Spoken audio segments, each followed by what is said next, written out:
አሰጋሽ ጎሳ ባላለውኝ ኢትዮጵያ ደምና ህብረ ህዋስ ባንክ አገልግሎት ውስጥ ነው የምሰራው ትምህርትና ቅስቀሳ ላይ ነው እየሰራው ያለሁት ለ121 ጊዜ ደም ለግሻለሁኝ እና አጀማመሬ እዚህ ደም ባንክ እየሰራው እያለ አንድ አባወራ ከክፍለ ሀገር ባለቤቱ በወሊድ ምክንያት ደም ፈሷት ሆስፒታል ጥቁር አንበሳ ትመጣለች ይዟት ይመጣል ማለት ነው ከጥቁር አንበሳ ቀይ መስቀል ወደ ታንቁልቁለት ስለነበረ እየጠየቀ እየሮጠ ነው የመጣውና እኔ በአጋጣሚ ተረኛ ነበርኩኝ እሱ ሲመጣ ስለዚህ ምን አለ የልጆቼ እናት ልትሞትብኝ ስለሆነ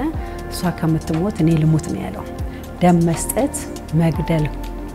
የሚገል አይነት ቢሆንም እንኳን እሷ ከምትሞት እኔ ልሞት ነው ያለው ስለዚህ እኔ አልቻልኩኝም ያንተ ፋንታኔ ሰጣለው ብያልኩኝ እና ከዛ ሰጠሁኝ ከዛን ጊዜ ጀምሮ እስካሁን ድረስ እግዚአብሔር ረድቶኝ እየሰጠው ነው ያለሁት 1984 ዓመተ ምህረት ነው የጀመርኩት እንደዚህ አይነት ሰዎች ብዙዎች ይመጣሉና እንዳቋርጥ የሚረዳኝ አይነት አይደለምና እንደዚህ አይነት በተደጋጋሚ ስለማይ ከዛ አንፃር ለመስጠት እስከዛሬ እየሰጠው ያለሁት በዛ ምክንያት ነው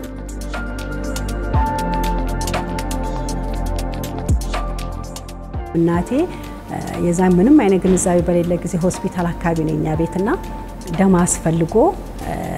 እንደዚህ ሲያወሩ ሰምታኔ ሰጣለሁኝ ብላን ያለችው ምንም ግንዛቤውም ሳይኖራትና ደም ሰጣሉና እንደዚህ አይነት ችግር የለም ቤተሰቦቼ ሲያዩ ምንም ጉዳት እንደሌለው ሲያውቁ ሁሉም መስጠት ጀመሩ እንደዛ ያ ብቻ አይደለም እኔ ራስ ቦታዬንም ሲያዩ አንቺና አልሰሰጭኝ የት ነበርኩኝ የሚሉ ሰዎችም አሉ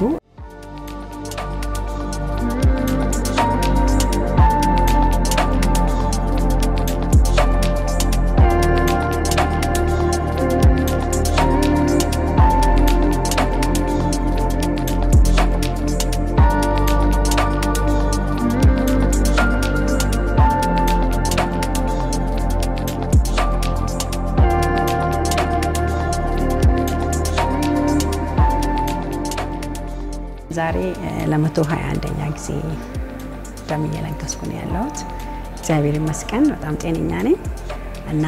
ይሄንንም በማድረጌ ደስ ይለኛል ሌሎች ያው ቤተሰቦቼ ደም እየለገሱ ነው ያሉት ተቃዋሚ የለም በነገራችን ላይና ሁሉም እየለገሱ ስለሆነ እኔ ባንዴ የምሰጠው ደም ሶስት ወደ 3 ቦታ ላይ ይደርሳል ማለት ነው ስለዚህ 121ን በ3 ማባዛት ማለት ነው እነዚህ ጋር አስደርሻለሁ ማለት ነው በእንደዚህ አይነት ወቅት ላይ አብሮኝ የሚሰሩት የሥራ ባልደረቦች ብዙ ጊዜ ያበረታቱኛል ኬክ ያዘጋጁልኛል አብሮኝ ይሆናሉ በዚህ አጋጣሚ በጣም ላመሰግናቸው ወዳለሁኝ ደም መለገስ ምንም ጉዳት የለውም ከመቀበል መስጠት ይሻላል እኛ ያለን ደሞ ማንንም ሰው በደምጦት መሞት የለበትም ሁሉ ጊዜ ማሰብ ያለብን ደሞ ይደም ያስፈልገው ሰው ከኔ ቤተሰብ አንዱ ቢሆንስ የሚለውንም ግምት ውስጥ ማስገባት አለብን መስፈርቱን የሚያሟሉ ጤነኛ የሆኑ ሰዎች ማለትም ክብደት 45 እድሜ ከ18 እስከ 65 የሆኑ ሰዎች መተው ደም ቢለግሱ በዚህ አጋጣሚ አበረታታለሁ